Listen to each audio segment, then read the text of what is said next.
আপনি জানেন জান্নাতে এমন কিছু সম্পদ আছে যা শুধুমাত্র আপনিই পাবেন, অন্য কেউ পাবে না। মজার ব্যাপার, প্রত্যেকটা মানুষের জন্য জান্নাত এবং জাহান্নামের নির্দিষ্ট স্থান আছে।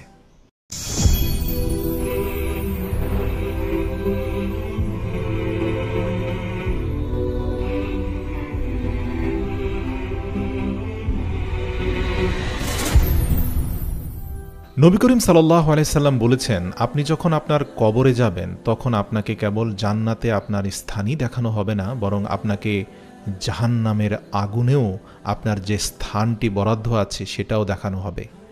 অর্থাৎ যদি আপনি জাহান্নামের বাসিন্দা হতেন তখন আপনার স্থান কোথায় হতো সেটা আপনাকে দেখানো হবে। আর এরপর বলা হবে, আল্লাহ আপনাকে সেই জাহান্নামের আগুন থেকে দূরে সরিয়ে দিয়েছেন, কারণ আপনি দুনিয়াতে জাহান্নামের ব্যাপারে ভীতু ছিলেন। তখন আপনি আপনার জান্নাতের মর্ম আরও বেশি উপলব্ধি করতে পারবেন যখন জানবেন যে প্রত্যেকটা মানুষের জন্য জান্নাত এবং জাহান্নামের বরাদ্দ জায়গা আছে। মানে পৃথিবীতে যত মানুষ জাহান্নামে যাবে তাদেরও কিন্তু জান্নাতে বরাদ্দ জায়গা আছে।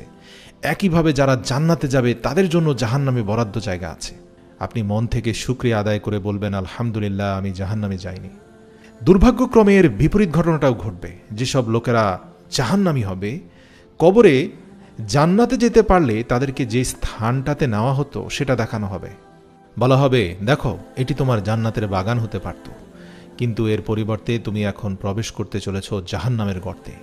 কারণ আল্লাহ তোমাকে দুনিয়াতে সতর্কবার্তা পাঠিয়েছিলেন, কিন্তু তুমি তাকে গুরুত্ব দাওনি। তুমি হেসে খেলে উড়িয়ে দিয়েছ। এখন তুমি আল্লাহর ওয়াদা সত্য পাবে। কি দুর্ভাগ্য, তোমার জন্য নির্ধারিত জান্নাতের জায়গাটি খালি পড়ে আছে।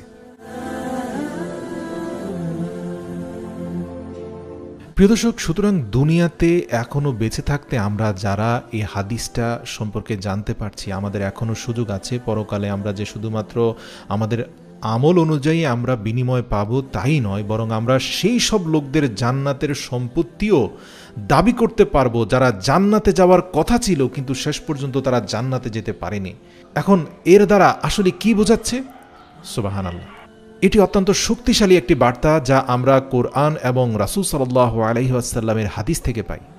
মনে করুন আপনি দুনিয়ার জীবন কাটাচ্ছেন এবং আপনার মনে হতে পারে যে আপনি এমন অনেক নিয়ামত থেকে বঞ্চিত হচ্ছেন যা দুনিয়ার অন্যদের কাছে রয়েছে, কিন্তু কিয়ামতের দিন দেখা যাবে আপনার সফলতা দেখে তারাই আপনার দিকে তাকিয়ে থাকবে। আল্লাহ তাআলা পবিত্র কোরআনে সূরা আল মুমিনুনের 10 নম্বর এবং 11 নম্বর আয়াতে বলেন, নিশ্চয়ই তারাই হবে উত্তরাধিকারী যারা জান্নাতুল ফেরদাউসের উত্তরাধিকারী হবে এবং তারা সেখানে চিরকাল বসবাস করবে। এখানে প্রথমে উত্তরাধিকারী বলে কি বোঝানো হয়েছে? কিছু ইসলামিক স্কলারগণ বলেছেন যে এখানে উত্তরাধিকারী বলে বোঝানো হয়েছে জান্নাতের অনেক কিছু আপনি কোনো পরিশ্রম ছাড়াই পাবেন। কেননা উত্তরাধিকার সূত্রে প্রাপ্ত সম্পদ যেমন আপনার কাছে কোনো পরিশ্রম ছাড়া এমনিতেই চলে আসে। দুনিয়ার হিসাব করে যদি বলি আর কি, দুনিয়াতে বাপদাদার যে সম্পত্তি আপনি উত্তরাধিকার সূত্রে পেয়েছেন, বলুন তো এর জন্য কি পরিশ্রম আপনি করেছেন? একইভাবে জান্নাতের ব্যাপারে যখন আল্লাহ উত্তরাধিকারী শব্দটা ব্যবহার করেছেন, মানে হচ্ছে সেখানেও আপনার পাওয়ার কথা না, কিন্তু এরপরে আপনি এমন অনেক সম্পদ পেয়ে যাবেন, সেটা আপনাকে উপার্জন করতে হয়নি, বিনা পরিশ্রমে আসবে।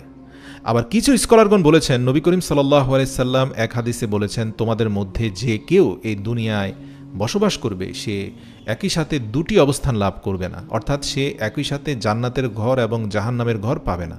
কেননা মুমিনের জন্য জান্নাতে এবং জাহান্নামে উভয় স্থানেই ঘর রয়েছে, কিন্তু একবার যখন সে জান্নাতে নিজের সেই ঘরটি দখল করে নেয় তখন তার জাহান্নামের ঘরটি ভেঙে ফেলা হয়। তাই আমরা যখন এই হাদিসটি নিয়ে ভাবি, আমরা এখান থেকে জানতে পারি যে ঠিক এই মুহূর্তে আপনার জন্য জাহান্নামে একটি বাড়ি রয়েছে যার উপরে আপনার নাম লেখা রয়েছে, এবং জান্নাতেও আপনার জন্য একটি বাড়ি রয়েছে যার উপরে আপনার নাম লেখা রয়েছে। আর ইনশাআল্লাহ একবার আপনি যখন জান্নাতের ঘরে বসবাস শুরু করবেন তখন যে বাড়িটি জাহান্নামে আপনার জন্য ছিল তা ভেঙে ফেলা হবে। এখন বিপরীত দিক থেকে চিন্তা করলে যারা জাহান্নামে যাবে তাদের জান্নাতের ঘরটির কি হবে? এবং আপনি নিশ্চয়ই এটা নিশ্চিত করতে চান যে আপনি তাদের মধ্যে কেউ হবেন না যারা জান্নাতে থাকতে পারত কিন্তু এখন জাহান্নামে আছে। সুতরাং ইনশাআল্লাহ আপনি জান্নাতে যাবেন এবং আপনি যখন জান্নাতের চারপাশে ঘুরে বেড়াচ্ছেন আপনি তখন এমন অনেক প্রাসাদ দেখতে পাবেন যেগুলো খালি পড়ে রয়েছে। সেগুলো হয়তো কিছু লোকের জন্য হতে পারত যদি তারা আল্লাহর ডাকে সাড়া দিত, কিন্তু তাদের পরিবর্তে এখন আপনি তাদের বাড়ির উত্তরাধিকারী হবেন। এবং ঠিক এই কথাই আল্লাহ তাআলা কোরআনে বলেছেন এবং নবী করিম সাল্লাল্লাহু আলাইহি সাল্লাম হাদিসে বিষয়টা ব্যাখ্যা করেছেন। পবিত্র কোরআনের এই আয়াতটির পরিপূর্ণ ব্যাখ্যা হচ্ছে, এখানে আল্লাহ তাআলা জান্নাতের কিছু কিছু প্রপার্টির যে উত্তরাধিকারী শব্দটা ব্যবহার করেছেন, এর মানে হচ্ছে আপনার এমন অনেক নিকট প্রতিবেশী, নিকট মানুষ থাকবে যাদেরকে আপনি দিনের পথে ডেকেছেন, কিন্তু দুর্ভাগ্যজনকভাবে আপনি দেখেছেন যে তারা দিনের পথে আসেনি, অথবা আপনি এমন অনেক ব্যক্তিবর্গ, প্রভাবশালী মানুষকে আপনি জেনে থাকবেন যারা জান্নাতে যেতে পারত কিন্তু নিজ কর্মে তারা জাহান্নাম বেছে নিয়েছে। তাদের সম্পত্তি আল্লাহ আপনাকে দান করে দেবেন।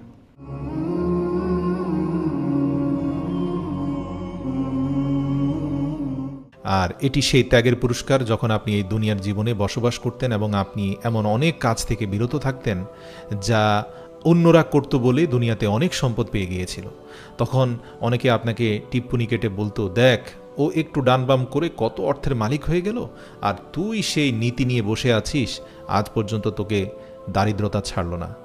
কিয়ামতের দিন যখন তার জন্য নির্ধারিত জান্নাতটা আপনাকে আল্লাহ দিয়ে দিবেন, তখন আপনি বুঝতে পারবেন যে আদতে কে কি পেয়েছে আর কে কি হারিয়েছে। আল্লাহু আকবার।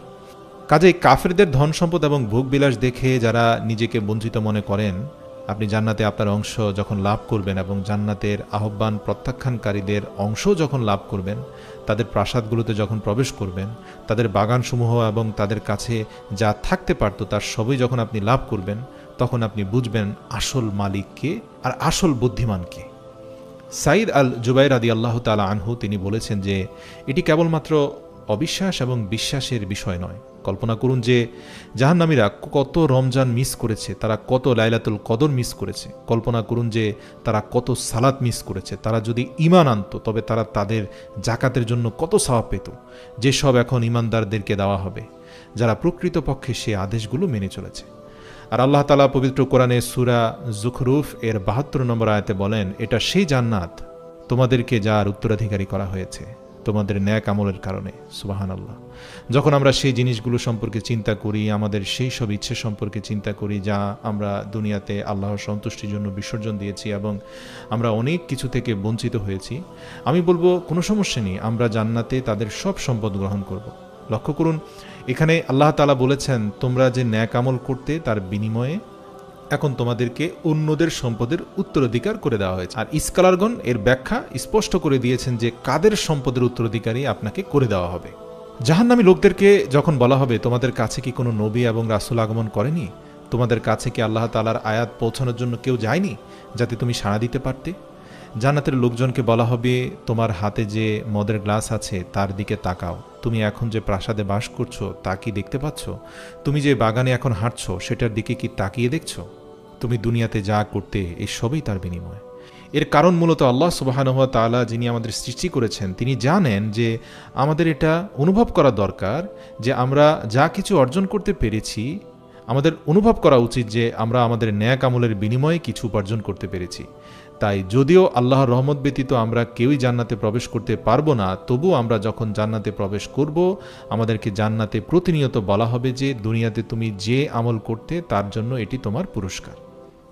يا أيتها النفس المطمئنة ارجعي إلى ربك راضية مرضية فادخلي في عبادي وادخلي جنتي